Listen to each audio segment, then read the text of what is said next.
What is good, people of the internet and beyond? My name is Jay Sean. And you can call me Natty. And we are here today, Sans Rocky Gold, for the weekly rundown brought to you by What the Wrestling. Woo!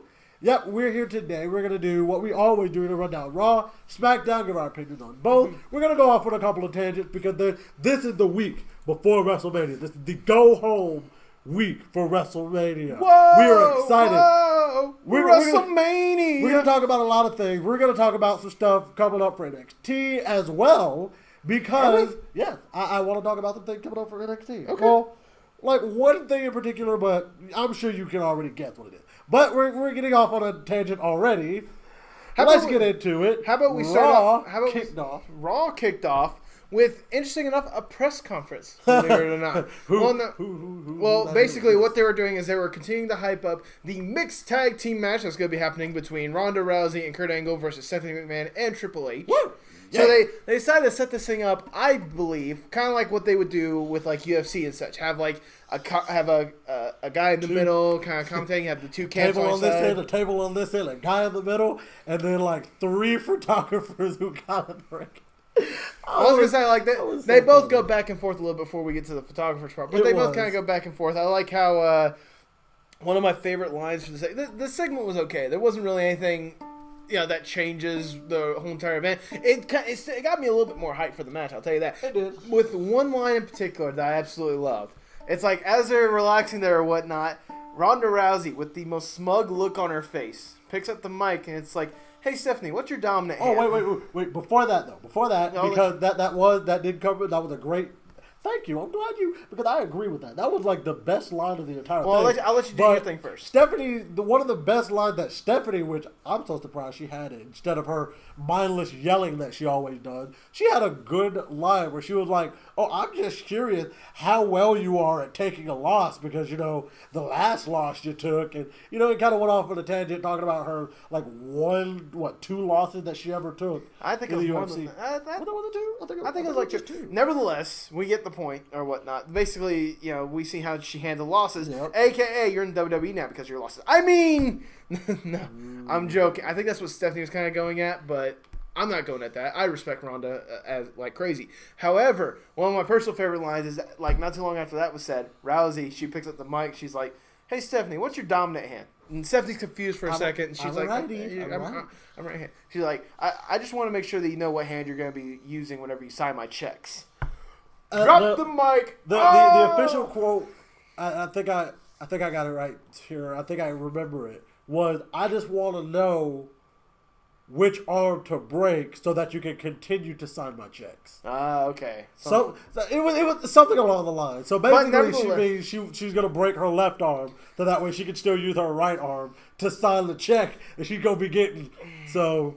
I was saying, long story short, they had a little back and forth, and then the photographers came up, Eminem style, and they get close together. They have kind of the traditional kind of fight feel or whatnot. All up in her face, and then Kurt Angle being the good Samaritan. I wish Kurt Angle would just wise up, like, bro, you gotta realize you gotta stop getting in the middle of stuff because you always getting put out.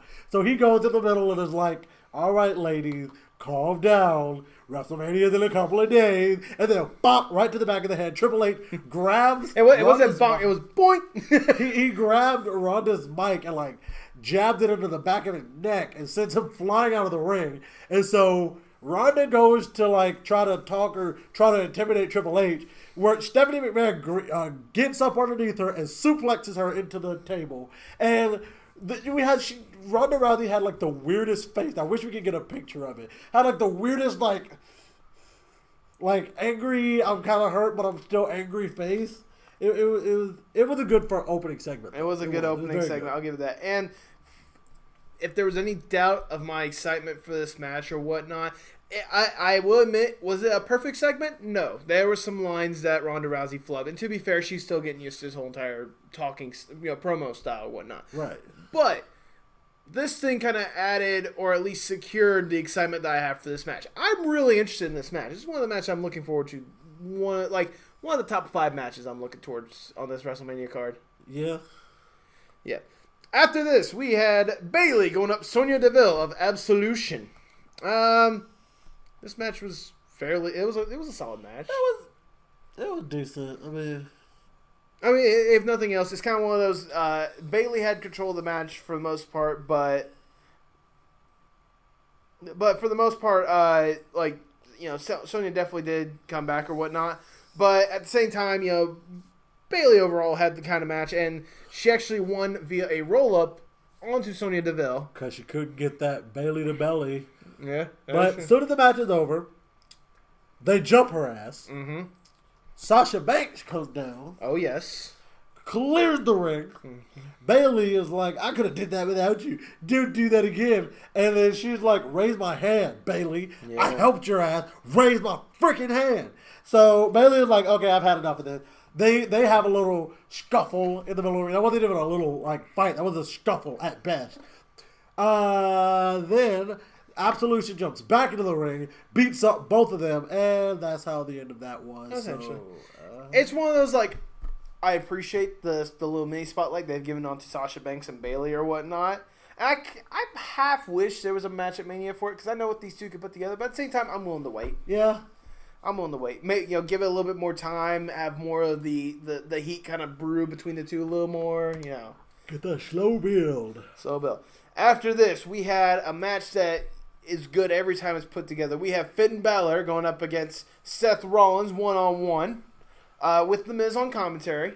And The Miz has almost turned himself into a good guy the way he talked about his daughter. Yes. His newly born as of last Friday daughter. By the way, I think that I can speak on behalf of both of us. We applaud you, Miz, for actually going out to Atlanta after your daughter was born. Right. Yeah. Look, man, my first daughter, my first child on top of that, not like it's your second or third or fourth. It was your first. So I definitely applaud you for your commitment to the company, your commitment to your championship, to your commitment to the fans who you may or may not like at the moment. I can never tell with you. But nevertheless, aside from Miz being a father, congratulations. This match was really good. They really let this one have its time. They gave it this at least 2-3 segments on Raw. Yeah, no, or whatnot. I think they did 2 whole commercial breaks. One of my favorite moments was whenever they were on the outside. They were on the outside. Seth Rollins was about to do the move the buckle bomb. The buckle bomb onto the canvas the buckle bomb into the barricade. Into the corner barricade right there on the hard camera side, yes. Right over there. Balor reverses it, gets out of it, does a quick, I think, suplex or whatnot before he sets Rollins up, goes back and does the dropkick onto Seth Rollins into the barricade. Yep, it was it's your turn to take this sucker. Karma beeth a bitch. Yes, it does. But nevertheless, despite all this stuff, there was a good bit of near falls with everyone involved, but they even recreated the spot from, I believe, last week or a week before last, where they did the Red Falcon arrow into a roll-up. Yes, which was awesome. But nevertheless, Seth Rollins, he got the win off of a curb stomp. Of a stomp. I think they're just calling it the stomp at this point. Look, look. We get the move back. We can sacrifice the name. We got the move, though. It's as bad as saying the knee. No, because at least wasn't a bad move. It's just the name pissed me off so much. I wish that they would go with what they called it in NXT, the blackout or whatever it was called. I'd be fine with that. I would be perfectly fine with that. But nevertheless, Seth Rollins, he got the win. So he's not coming out of WrestleMania with the IC belt, no? Who? Rollins? Nah. But yeah, like I said, it's one of those these two can have a match just about every week and it'd still be pretty good. Yeah. After this, my favorite segment. Well, yeah, my favorite segment. The other one was my second favorite. We get the tag team division stuff. It was pretty neat, peachy keen. I liked it. What happened was, you don't have Braun out here today. I forgot to bring Braun. I know. I apologize. Is horrible of me. But you want me to go through the segment, or do you got this? I got it. You got this one? The Bar come out, and they're like, all right, whatever. Braun, we get it, You got a mystery partner. They're not going to beat us, though, because y'all aren't going to be a real team. So, yeah, there's that. We don't even care who your partner is going to be at this point, because, y'all aren't a real team, so you're not going to beat us. So, that prompts Braun Strowman to come out. He goes, so you guys really want to beat him, huh? Fine. I'm going to go get him. I'm going to warn you guys. I'm going to one condition. when he comes out, he wants a match against one of you two. And they were like, oh, we got a match against this little phony? Bet. Let's go. Bring him out. We'll beat his ass tonight. He was like, all right, fine, I'm going to go get him. But I warn you guys, he's a lot like me, just a little different. And he goes backstage, like a good, 30 seconds? Yeah, something like 15 to 30 seconds. Then you hear, Brah! And it's not the whole thing. It's just like, I think it's like the first little part of his theme song. He walks out in a white shirt, glasses, and he introduces himself. It's Who is this? What's his name? My name is Brains, and I'm gonna beat the brains out of you two. And so, oh my God, I'm not gonna lie. My first thought was it's Bubba Ray Dudley, it's Braun Ray Dudley, the missing Dudley brother. Oh God. The fourth missing Dudley brother. God. The fourth missing Dudley brother. But nevertheless, he goes down. He goes down the ring. He fights the bar, and I will give Corey Graves. I think it was Corey Graves that did it. It was either Corey or Coach. It was probably Corey. They all meshed. It was the commentary team. They ripped off Braun Strowman the shirt and the glasses, and it was Corey. It was Corey. It was Corey. He goes, "Oh my God, it was Braun Strowman all along."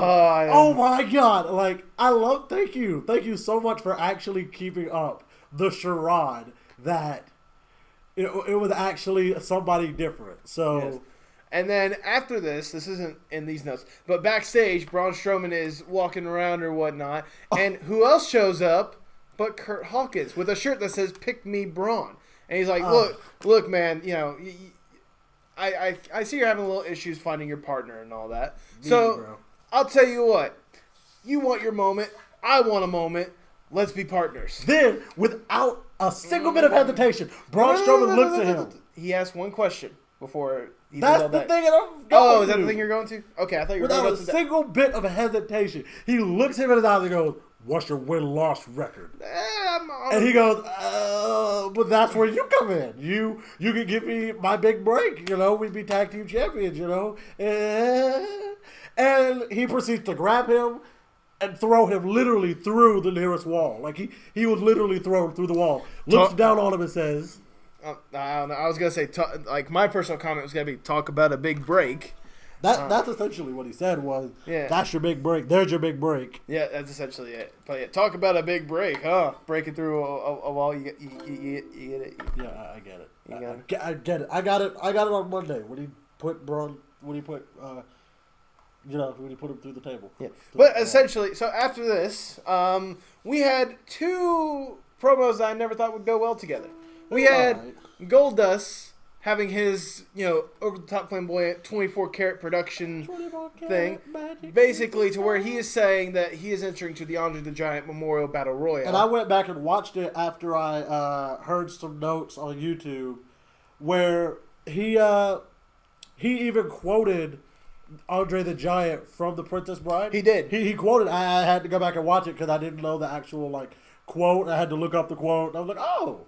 That's really cool. The funny part is I've seen The Princess Bride 5 or 6 times. Really? It's been a while since I've seen it. It's still really good. I can imagine. It holds up. I can imagine. Especially what's the guy's name? Inconceivable. Yeah, I can. That character. But nevertheless, but as Goldust is giving this promos, who else interrupts but Woken Matt Hardy? And he runs down his whole...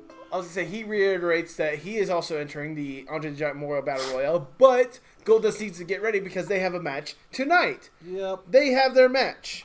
Goldust, I love you, but you are not ready for the woken brilliance that is Matt Hardy. Is it safe to call this a squash? Or No. They both got in. They got a little bit of offense. It wasn't completely one-sided enough to be a squash. However, let's be honest. The best moment of this match was after the match. Woken Matt Hardy goes up to the statue and just starts stroking the Andre the Giant Memorial. And he was also talking to it. He was talking about something. I don't know what I couldn't read his lips and I couldn't hear him. But nevertheless, yeah, he's excited to say the least. Yep. But yeah, after this we had. If I can play it, I would. I'm sorry. But one of these days I will. John Cena comes out. And he has one last ditch effort to try to get the Undertaker to come out. But first, before he does that, he puts everybody over. He puts over every match on the card. He talks about how he's gonna go as a fan and he's gonna watch Rusev Day. I was gonna say he emphasizes WrestleMania is gonna be on the same exact day as Rusev Day. And that's the Rusev Day chant. He talks about Daniel Bryan making his return. Talked about the women Royal Rumble, which he says gender success doesn't equal gender, or gender. Success doesn't stop at gender. I don't remember the actual quote. I think that was it, the exact quote, so I apologize.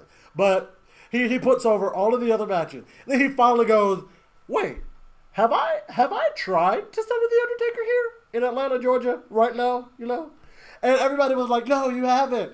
And so he was like, all right, let's try it.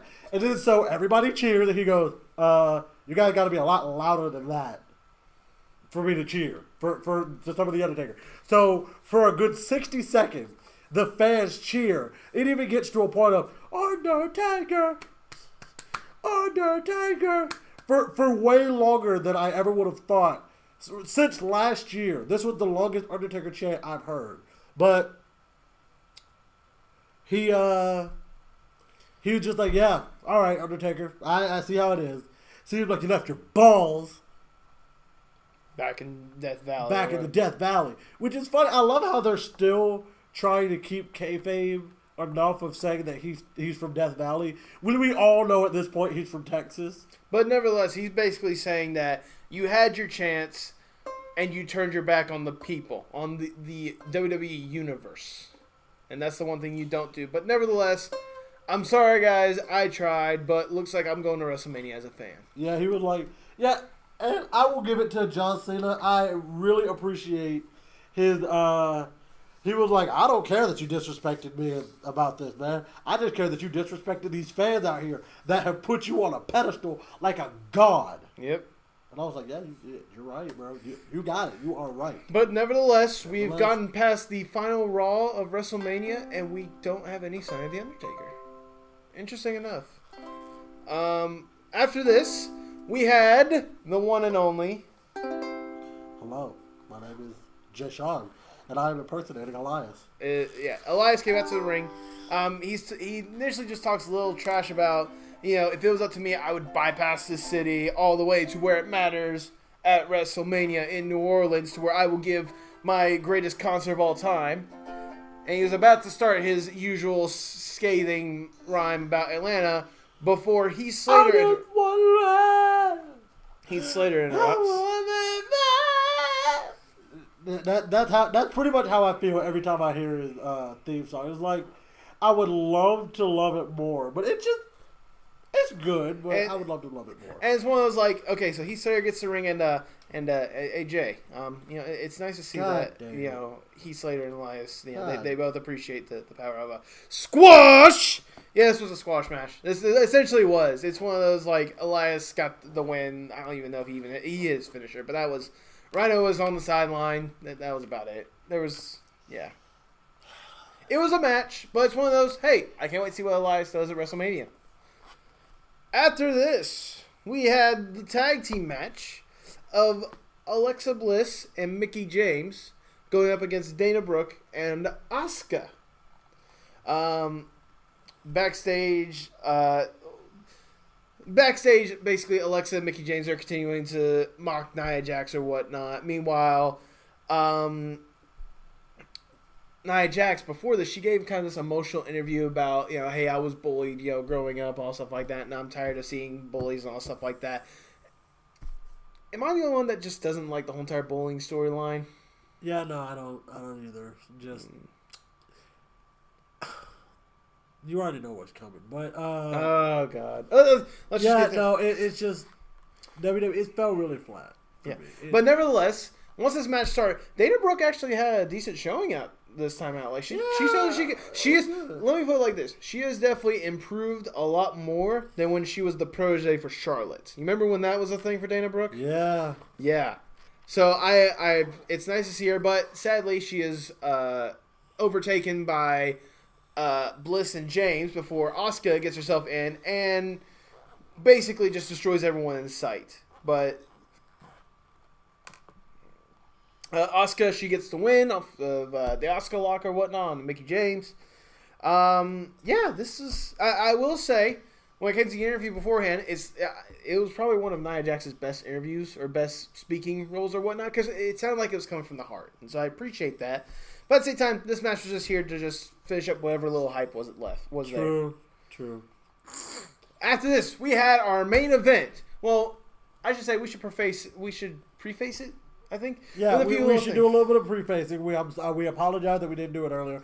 Kurt Angle was backstage and he kind of went to Paul Heyman first. He was like, "Hey, bro, you go out there, give you a little promo. Don't do anything that's gonna enrage Roman Reigns, please. I'm trying to keep you two apart before WrestleMania, because God knows what Roman will do to Brock." And he kind of like laughs his head off when he hears that. It's like, what the hell? Get out my face! And they walk away from him. Then he tried to go to Roman Reigns. He's like, "Bro, please don't do it. Please don't." And Reigns is initially like, "Okay, I will try to hold back, but if Paul Heyman says anything stupid about me, don't expect me to hold back." And you know what? You can take your little peace treaty. You can go take him to the pawn shop where you sold your gold medal. Yeah. And I was like, dude, low blow. First off, we don't even know. Did he actually do that?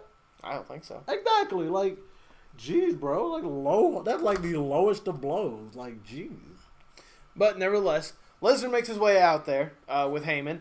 There's literally a wall of superstars on the ramp or whatnot, to which Heyman just can't help but laugh. Like, this is the protection you have for the Beast, Brock Lesnar. Yep. Sorry, the reigning, defending, undisputed, Universal Heavyweight Champion of the world, Brock Lesnar. But basically, Roman, what was it? What was I gonna say? Yeah, Heyman basically is saying that, there's no way that Roman Reigns is going to win. That's the long and short of his little promo. Basically it was keyed off. It was topped off with the part of saying, he says usual thing about he does not make predictions. He tells spoilers or whatnot. Yeah. He says that. Sorry, but basically by the end of it, he's basically saying that Roman Reigns looks like you're Brock Lesnar's bitch, which leads to the whole entire start of this whole entire little thing or whatnot. Roman Reigns comes out. The guys initially were like, "No, we can't let you through," to where Roman just simply says the line of, "Really? You're going to stop me from that part-timer?" And then they think about it for a second, and they're like, "He's got a point here. Let's take it. We'll just move." The two have a really good back and forth. Like, Lesnar and Reigns or whatnot. They really go after each other for a little bit. Yeah. Like, is it their best in this whole entire feud? I'd say not. It'd be the handcuffed Roman Reigns thing. See, honestly, this was probably the most one-sided Roman Reigns had been able to be with Brock Lesnar. I was going to say, this is the most balanced that it's been. 5 Superman punches, 1 F5. That don't equate, my guy.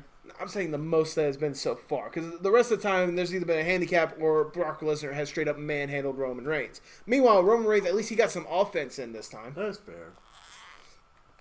Meanwhile, there's even a moment to where, Lesnar's down on the mat and Roman Reigns, he's holding up that Universal belt. So there's your spoiler, guys. Before Lesnar pops back up, hits him with an F5. And that's the end of Raw, essentially. So, after Raw, are you excited for all the Raw matches that are going to be at WrestleMania? Yeah, I am. Which one are you most excited for? Out of Raw's side, I'm going to say the Intercontinental. You're going to say Intercontinental? Intercontinental, yeah. I followed closely by Alexa and Nia Jax, honestly. I actually have... it's a tie between two of them for me. Okay. All right? 1A is going to be the Bar versus Braun Strowman and his partner. Mainly because I want to know who his partner is and how he's going to win. And then 1B is going to be Angle and Rousey versus Stephanie and Triple H. That's my top 2 right now. At least for Raw. But now that we're done with Raw, let's go to SmackDown, shall we? SmackDown kicks off with Daniel Bryan and Shane McMahon. It's good to see that he's healed up from his, what's it called, diverticulitis? Diverticulitis. It's good to see that he's good. That's good to see. Diverticulitis, which is the same thing that caused Brock Lesnar to cut his UFC run short the first time. Yep. That's very true. But he comes out... Plus some hernia. He said it was some kind of mild hernia. Caused by Kevin Owens and Sami Zayn. But basically the two, they get on the same page here. Daniel Bryan, he apologizes for siding with Kevin Owens and Sami Zayn, living through them. And Shane McMahon, he says he's sorry because he overreacted at some points and he's acted upon emotions more than others. Yep. Daniel Bryan decides to be like, I'll tell you what, if there's one thing I've learned about being part of a tag team, it's being on the same page. Damn right. And what better way to be on the same page than a hug? I'm not hugging you though. Come on. I'm not hugging you. Come I'm on. not hugging you. This is essentially what Shane McMahon. I'm not doing it. I'll get a high five, handshake. No, high five. Come on. You gotta get the hug. Not giving you a hug. You gotta get the hug. Not doing it. And everyone is like, hug it out. Unlike me, Shane McMahon actually hugged Daniel Bryan. Yeah, I'm not hugging you, dude. I'm not doing it. But basically, long story short, the two of them are going to beat the hell out of Kevin Owens and Sami Zayn this Sunday night. Yep. Not yep. Yes. Yes. Yep. Yes. Yes. Yes. Yes. Yes. Yes. No. After this, we had Charlotte going up against Natalya again.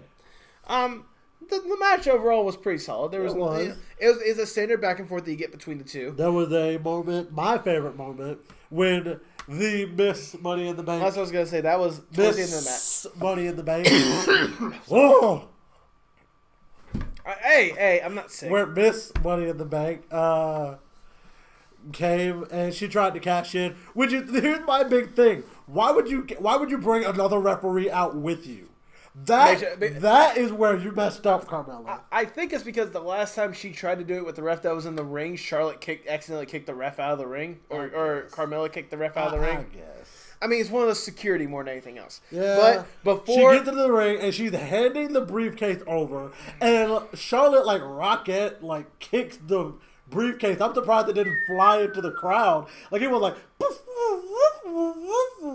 to which Carmella onto the floor, and she just kind of looked and was like, "God dang it!" It's like, oh, you know what? This is an awkward situation. Then she tries to attack her, and it doesn't work out. And then Natalya tries to get the win off of a roll-up, which it doesn't work. But Charlotte is able to reverse it and then to lock in the figure eight onto Natalya for the win. Okay,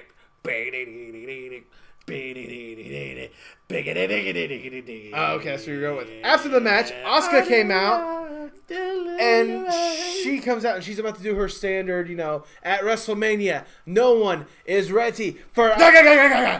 And she just kind of looks at her. Charlotte takes the mic. Asuka and Shinsuke Nakamura have the most complex relationship with making faces I have ever seen in my life. But she takes the microphone, which is so... This is the first time I've ever seen this between the two of them. But Charlotte had the weaker promo of the two. She grabbed the mic and goes, "Oh, of course I'm ready for you. But are you ready for me?" And I'm just like, that's the same. You just said the same thing. Nevertheless, it's one of those... the intimidation, the mind games are going after each other. And to be honest... This was probably one of the better promos that they've had ever since this match was announced or whatnot. Yeah. Because it's one of those, it's like, before this, I was kind of like, man, the match will be good. But now I'm actually a little bit more excited now that I saw this little interaction between the two. After this, we had the Glorious One Bobby Roode coming out to ringside before we had the modern-day Maharaja with Sunil Singh disgracing the name of Aiden English by making up his own tune about Jinder Mahal, before Aiden English came out and set things straight to introduce Rusev. And it was, and then the whole Rusev dead, Rusev dead, Rusev dead.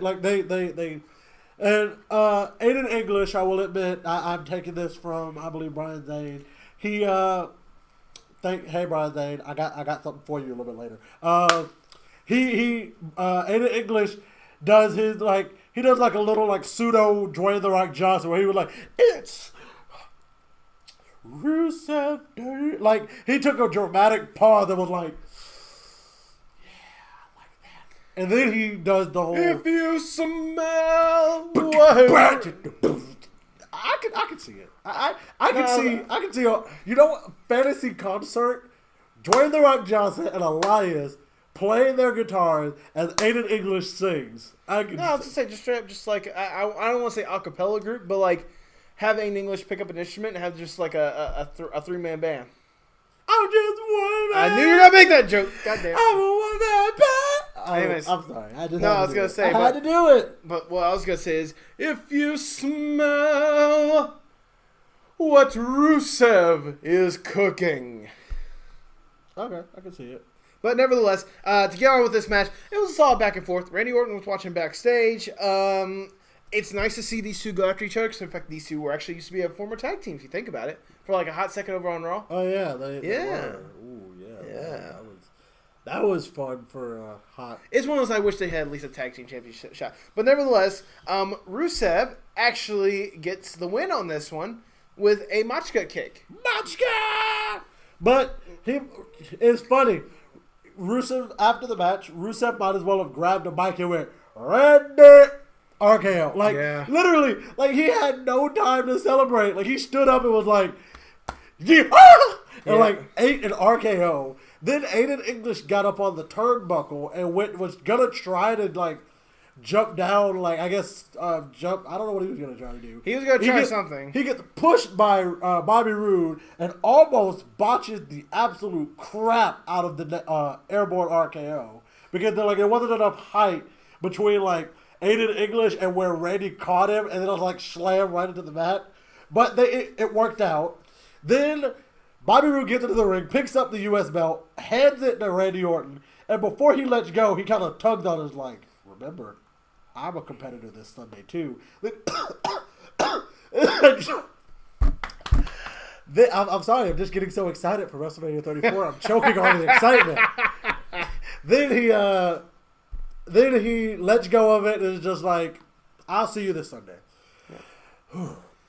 I do want to say a big thing about this. There's not as much to talk about because there's a lot of video packages between Raw and SmackDown. Like, especially the thing that confused me is I think there was at least one Raw video package just on like SmackDown. on Raw. That was a SmackDown. Yeah, but that one was Raw. for that one. I think that one was for the. That was for the tag team. That was Tabby 7. That's what I was gonna say, and that's the one where it's like they're trying to hype up the return of Daniel Bryan. Yeah, I mean, nevertheless. But I forgot what. I think it might have been the Ronda Rousey one. I could be yeah, wrong. well, it was. It was. Oh, did we forget to mention?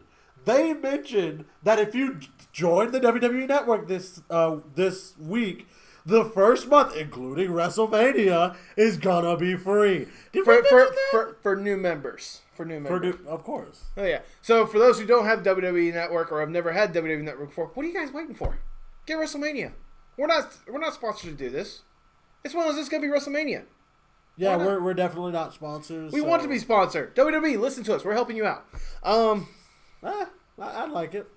So after this, we had an 8-man tag match. We had AKA a time filler. It was a time filler. We cut to Baron Corbin in the middle of his entrance as it's gonna be him, Dolph Ziggler, Mojo Rawley, and Primo Cologne. Where have you been, bro? I know Epico is out with an injury. That's the thing. Still? Yeah. Holy goodness! What kind of injury did he have? I have no idea. I want to say it's like a shoulder injury or something like that. God, must have like ripped his shoulder right off his arm or something. Like, Jesus. It's one of those like I'm not gonna lie. Like I saw that, I'm like, oh right, there's a tag team. I forgot about them.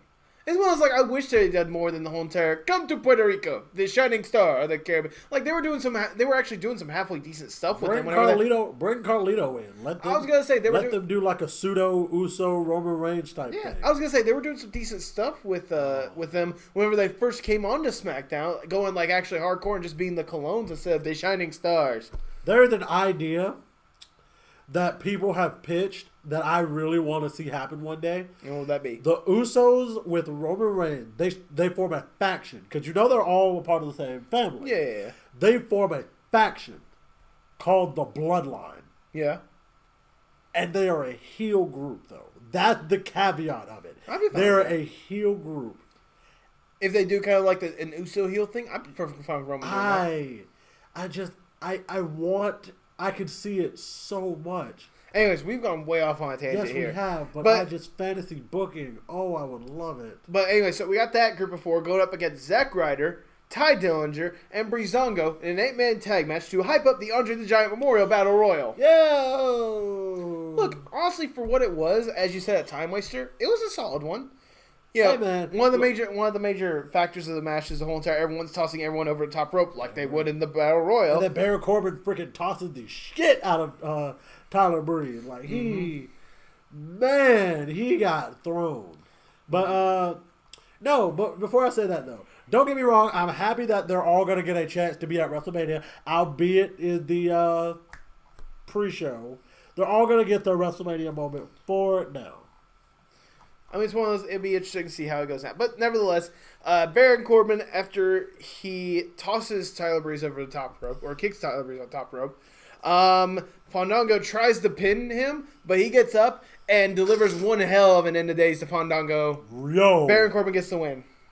Yo, you know what? I gotta give it to people that do the that take an end of days, because that looked incredibly hard. Let me add a caveat to that. Tall people that take end of days, right. like for short guys, I imagine it's easy, but like Fandango is a tall guy. Yeah, and it's one of those like there was at least one point where I thought his feet were like gonna catch the canvas or whatnot. That's the thing too. So I mean, congratulations to the people who can tall people who can sell the end of days.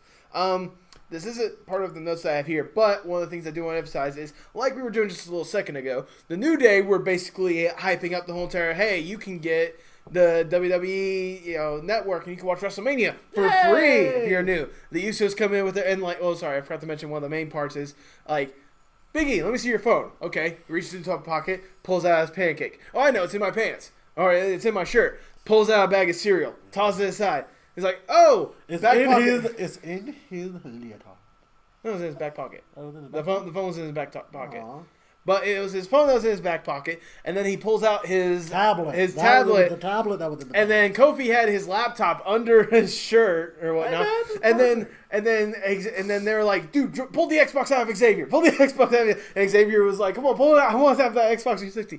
The Usos, they come up with their title belts. And they're like, it's good that these guys can get WrestleMania for free because they'll get to see us destroy everyone at WrestleMania as we defend our championships. Right. Before the Bludgeon Brothers came in, everyone kind of split, and then Luke Harper attacked the camera. Yeah. That's such a that ended. So that's the way they're going to hype up the SmackDown Tag Team Championship match. Ting. Cutting. Sorry, cutting. Anyways, so we go back to SmackDown. We have Kevin Owens and Sami Zayn appearing out of the crowd, I assume. They come out, and they're making their claim, saying that, we've had, oh, look, Daniel Bryan's going to get his big return or whatnot. Oh, Brie Bella is his own entire, you can do it. You can chase your dream. Well, we're going to dismantle whatever dream you had whenever we decommission you out of wrestling at WrestleMania. Damn right. Stuff like that. Security all comes out or whatnot. They start to make their way out of the ring or whatnot. Daniel Bryan and Shane McMahon, Shane O'Mac, they come back out and they're like, oh, wait. Okay, I'll tell you what. All the cameras, on the Kevin Owens and Sami Zayn, everyone get their phones out. Take, photos, take video of Kevin Owens and Sami. Take videos, take all kinds of things, because you're never going to see them on SmackDown Live or in a SmackDown Live arena ever again. And everybody was like, nah, nah, nah, nah, nah, nah, nah, nah. Oh, sorry. We gotta do this the Jim Ross version. So go back to the thing. Do your thing again. Nah, nah, nah, nah, nah, nah, nah, nah, nah, nah. Hey, goodbye. That was literally how he did it, like one time. I forgot what time it was, but he has no music rhythm whatsoever. Anyways, after that, we get to our main event. We have AJ Styles and Shinsuke Nakamura going up against Shelton Benjamin and Chad Gable. Before this match, AJ and Shinsuke, they both had their own little video promo. AJ being like, Shinsuke's a tough opponent, but I think one of his biggest flaws is he doesn't take me too seriously. This isn't Tokyo. This is WWE. Yep. And he's in SmackDown, the house that AJ Styles built. Yep. Shinsuke rebuttal is simply, I do not take anything too lightly. I'm ready for WrestleMania, and I'm going to win with a knee to the face. Knee to the face. This match was, this match was really good. It's going to be really good. The main event? Yeah, the main event. Main event was pretty good. It was kind of slow paced, but it was. But at the same time, Shelton Benjamin definitely got a good bit of offense in there, as did Chad Gable and whatnot. But the ending was, I thought the ending was a beautiful way to hype up the match still. So I was gonna say, Chad Gable is down. Yeah. The ending. Chad Gable is down. AJ Styles looked at him for a second, looks at Shinsuke Nakamura for like a good. I thought he was gonna tag him in. I would say to be fair, Nakamura had just climbed back out after being knocked out from the apron. Yeah. So he jumps over the top rope, and then Styles looks at him again, and then phenomenal forearms. Chad Gable, who sells it like a champ. Bro, this man, I thought he was dead for a second. Get to 1, 2, 3. Chad Gable rolls out of the ring. AJ Styles is like, yeah, I did that. Goes to the outside. He's like, give me my belt. And he grabs his belt and walks out. As he's walking away, Shelton Benjamin gets back into the ring. And he beats up Shinsuke Nakamura by himself. Shinsuke, of course, he gets the upper hand. He beats up. But AJ gets on the apron looking like he's about to do something. No. He was like he was about to help out. As he's climbing back up on the thing. And then as soon as Shinsuke is able to get rid of Shelton Benjamin, AJ Styles jumps up onto the rope like he's about to phenomenal forearm. He does all the motion, and then he stops short right in front of Shinsuke, who just had enough time to turn around to see him flying at him. So he ducks, and AJ just kind of like, got you, buddy. And then he goes, pat. Kind of like how Shinsuke did on the previous week. He did way more pats than Shinsuke did, though. Shinsuke did like 4, like 1, 2, 3, 4, and was done. Like, bro, he was like, But nevertheless, that's how we're hyping up. Down. That's how SmackDown hype up this match. Now that we know SmackDown's matches, which ones are you most hyped about for WrestleMania for this one? For this one, hands down, Shinsuke and AJ, yeah, absolutely. With a close second of Charlotte and Asuka. The build hasn't been the best, but just knowing that SmackDown Live has they have a really big thing where they don't do very well building up to it, but then the actual blowout match that they have is really good. So I know that the Charlotte Asuka match will be phenomenal. It'll probably be the showstopper, and it'll probably be the mid-card hype up that they need to help get us through the last 4 hours of this event. Because, God, this event is going to be 6 hours. It is. But, nevertheless, that's how this week of wrestling went down. It's getting us hype for WrestleMania. But before we get to WrestleMania, we got to talk about the Superstar and the Match of the Week. Oh, yeah, we do. Yeah. My Superstar of the Week, I'm sure you can guess this. Braun Strowman. Braun Strowman's twin brother. Braun Strowman. You're specifically going with Braun Strowman as your superstar. Yeah. Why are you going with Braun Strowman? Because he's so cool. I love his glasses, and I love that little quip of, "Oh, my name is Braun Strowman, and I'm gonna beat them, and I'm gonna beat the brains out of you two." That was awesome. It was. I'll give it that. My superstar of the week, interesting enough, I'm gonna give it to Shane McMahon. What the heck? I'm giving it to Shane McMahon Why? because, one, it's nice to see him back, especially with that little scare, that hiccup or whatnot, that we thought he was going to miss WrestleMania. And as well as to see him be able to come in and to be able to look like he's ready to compete, and to have two of probably the better segments of the week with Daniel Bryan or whatnot. That's true. And, looking great and getting us more hype for Daniel Bryan's return than ever before. I'm giving Shane McMahon my superstar of the week. What do you got for your match/segment of the week? Segment of the week. Or match. It's totally up to you. Or match of the week. Do you need a moment? Because I have mine. Give me a moment because I kind of want. Okay. I got a couple that I'm thinking. Then I'm gonna go with probably the easy one here. I'm going with Ronda Rousey and Kurt Angle versus Triple H and Stephanie McMahon's little press conference this week or whatnot. Look, it's one of those. Like I said, was it perfect? No, it wasn't. Ronda Rousey is still a little green when it comes to mic skills or whatnot. However, this is probably one of her more shining moments and probably one of her better moments when it comes to giving promos and such. True. Especially with the whole entire, I just need to know what hand you write checks with. That whole entire little thing right there made it for me. But also to see kind of that, there's still that deep-rooted hate between Triple H and Kurt Angle and such. And again, it's gotten me ready for this match. I'm really excited to see how this match is going to turn out. So how about you? What's your match of the week? I'm going to give it to a segment. Okay. I'm going to give it to a segment. What's your segment of the week? Sami Zayn, Kevin Owens kind of taking over SmackDown Live for a little bit. The whole little semi-pseudo promo that they hit on Daniel and Shane. Okay, would you like to elaborate? I think it was very well rooted, and for them to, they haven't had any physical blow off. This is the one matchup that hasn't had a physical blow off before WrestleMania. Okay. So I think that for this to be the one that didn't have an actual physical blow off, probably because they're still waiting for Shane to get 100%. True. I thought it was really good. I thought Sammy's speaking prowess in this was really, really good. So, yeah, give it to them. But with that, I think that does it for it, right? Let's get ready for WrestleMania and all stuff like that. Oh, my God, of course. You got your squash. I'm going to bring something to this little potluck. Okay, I'll give you credit for that one. That was a decent clip. Damn right you will. It's time for the Dry Macaroni Moment of the Week. That is the moment of the week or segment of the week that leave a dry taste in my and possibly many other people's mouth. I think I've touched on this one before. I'm going to touch on it again. The bullying angle. Y'all could have done so many other angles with this. You literally could have just had it been, you could have literally had it been, I've manipulated Nia Jax because I needed her to be my backup. That's that. Now I have everything that I need. Asuka's not going to face me for the championship, so I don't need you anymore.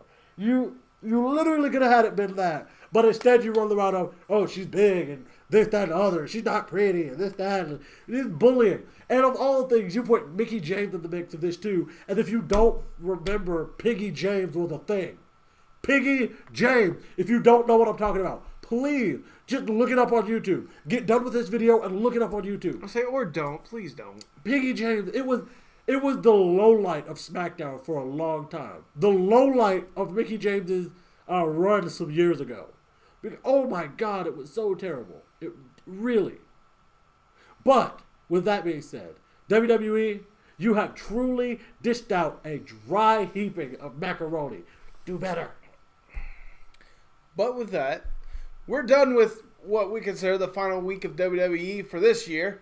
Yeah. Let's go forward to WrestleMania. You guys keep an eye open because the predictions video should be coming up shortly afterwards. Jay, you want to take us home? Yeah, I will, bro. With that being said, you guys, why don't you go ahead and give us a thumbs up down below. Go ahead and subscribe to us if you haven't already subscribed to us, because if you haven't already subscribed to us, you are just not doing that correctly. Go ahead and also hit that little notification bell as well, because when you do that, you will always know when we post something.